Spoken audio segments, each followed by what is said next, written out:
Hall of Fame Selection Committee, Sandra Post, to speak and present Judy with her Hall of Fame plaque.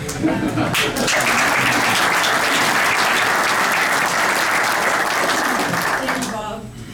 You know, one of the best parts of this position is to getting to call the nominees and to tell them they've been elected into the Canadian Golf Hall of Fame. And it's sort of an emotional time for me because they may not know what sort of sits here and waits for them, that they're forever going to be, their pictures are going to be on the wall in there and people are going to be able to read about them long after we're all gone. So it's like, it's always really, really emotional for me when I call them. And I am quite sure that neither one of these inductees knew why I was calling. I had not spoken to Judy in well over 50 years. So,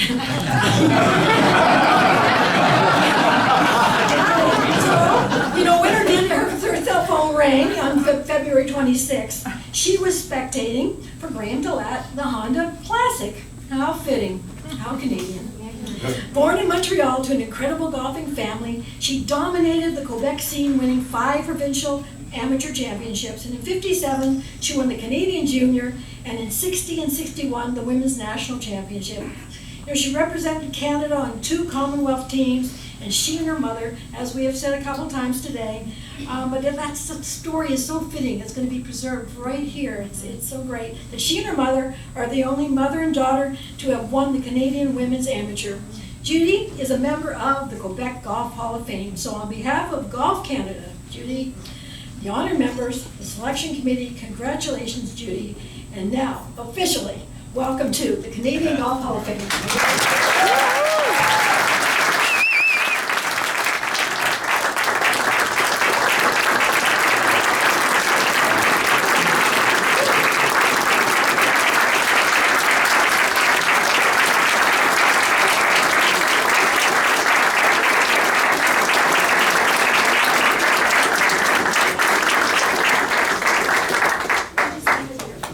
Thank you very much. What a day, wow. Thank you, Mr. Devoe. Thank you, Mr. Applebaum. Thank you, Bob Weeks. Thank you, Sandra. I know how hard work it was to put this all together. And thank you again, Megan. And let me begin. As my daughter Catherine said, I grew up in a wonderful family that taught me to love playing golf. My mother was my first inspiration, as she had won the Canadian Open in 1936. My first cousin, Daintree Snyder, who's here today, she was a fabulous player. She was winning tournaments, and she went and represented Canada in Great Britain in 1953. They were both playing at Laval in the Canadian in 1951. And I went out to watch. And that is where I first saw Marlene. She was 17, and she was just a few years older than I was. And I watched her defeat Grace Lenzik, a tall American champion, on the 36th hole at Laval. And I began to dream. I thought, if Marlene could do this, I don't see why I couldn't do this. Now I could even think about winning, and even better, traveling to different parts of the world. And of course, thanks to the Canadian Ladies Golf Association and their support, they enabled us to travel and meet other players and compete. In 1959, I was fortunate to be able to represent Canada, selected to the first Commonwealth team. We competed at the old course at St. Andrews against teams from Great Britain and Ireland, South Africa, Australia, and New Zealand. The trophy was donated by Lady Astor, a famous member of British Parliament who often debated with Winston Churchill. There was a lot of rain. Every day it rained. We went in. The waterproof wasn't quite what situation that it was today. We went into the Lord Alston Hotel for lunch. We went down to the furnace room and we hung all our clothes up by the furnace. We went up and had lunch, went back down to the furnace room, put the clothes on again. Needless to say, we were kind of still pretty wet. But we played 36 holes a day for 4 days. We did a whole round robin playing all the different teams. A good time was had by all. We had a party the last night, and each country put on a skit. We decided to celebrate now that it was over. Roma Watson, who's here today, she initiated the German Oompa band. We all got up and sang and acted silly. And the South Africans, they taught us the Zulu war dance. Here we were dancing around. Henry Longhurst happened to be there, and he wrote a column in the London Times. I don't have the exact copy anymore. I'm determined to find it one time. But he was watching. He's going to be inducted into the World Golf Hall of Fame this year.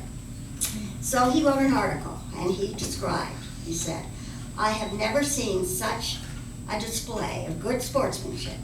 He was amazed at the fun we were having after a long week of competitive golf in tough conditions. And Roma's here today, and she just reminded me that she danced with Lady Astor. That's how much fun we had. In Australia, in 1963, we played at Royal Melbourne for the Commonwealth Trophy. We were pretty surprised to find out on the first day that it was 29 degrees Fahrenheit. We got to the first tee, and there's ice on our shoes. We had to kick the ice off the shoes before we could tee up the ball. Marlene and I tried to think of a way to keep our golf balls warm. So we got shoe bags, I don't know from where, and then we got hand warmers. Then we had to figure out how we're going to light the hand warmers. That was a big challenge. But Betty Cole, our teammate, she had a better idea. One of her lady members, who was caddying for her, said, "I'm just going to keep your golf balls right down here. And then every time you get to the tee, we'll have a nice warm ball."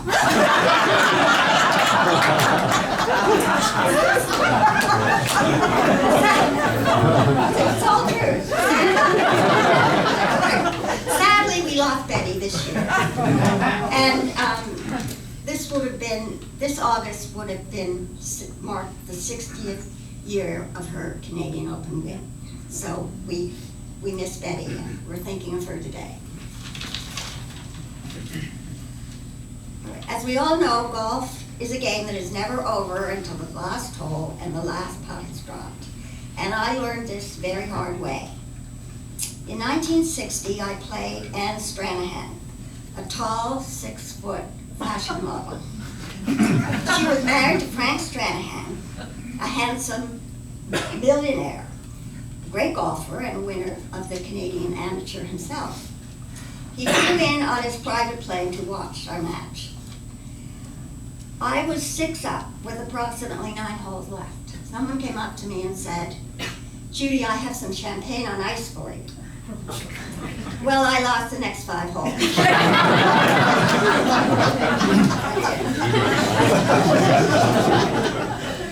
So on the 3rd or 5th hole, I was 1 up, and I said if I could birdie 17, maybe I could still have a 1-up lead with 1 to go.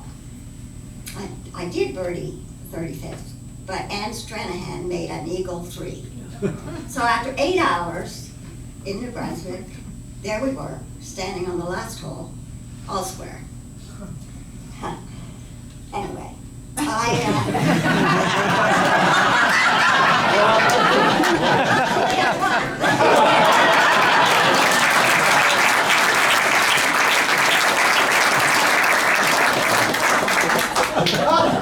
1961, there's another story. Would have thought I would learn my lesson.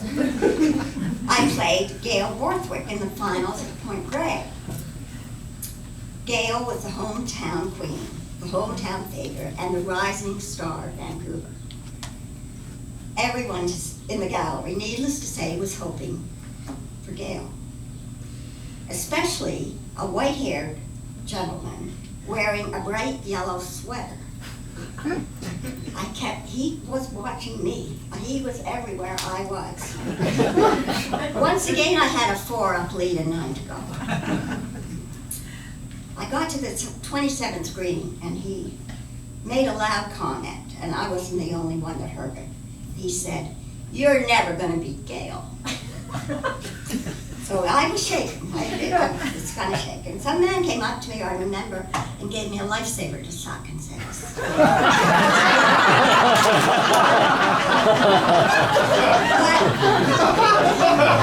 But he got in my